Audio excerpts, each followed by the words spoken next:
আপনি যেদিন থেকে দ্বিতীয় বা তৃতীয় সন্তানের মা বা বাবা হবেন, সেদিন থেকে আপনার মনকে এমনভাবে তৈরি করতে হবে যে আপনার এক সন্তানের দেখাশোনার দায়িত্ব আরেক সন্তানের না। জন্ম দিয়েছেন আপনি, সন্তানের দেখাশোনার দায়িত্ব আপনার। আপনি যদি দুনিয়াতে থাকতে ওদের একজনের দায়িত্ব আরেকজনের উপর দিয়ে যান, তাহলে আপনি ওদের দুনিয়াতেই শত্রু বানিয়ে দিয়ে গেলেন। কারণ ওরা আপনি দুনিয়াতে আসছে আলাদা আলাদাভাবে। ওরা আলাদা আলাদা মানুষ, যার যার চিন্তা ভাবনা আলাদা আলাদা থাকবে। কখনোই ২ জন বা ৩ জনের মত এক হবে না।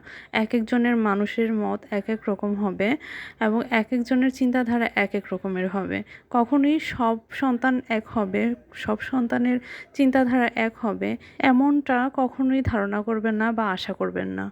ভাই বোনেরা একে আরেকজনের শুভাকাঙ্ক্ষী হবে না একে আরেকজনের শত্রু হবে, সেটা ঠিক করে বাবা মা। ভাই বোনদের সম্পর্কের ফাটল ধরে বাবা মার ভুল সিদ্ধান্তের কারণে।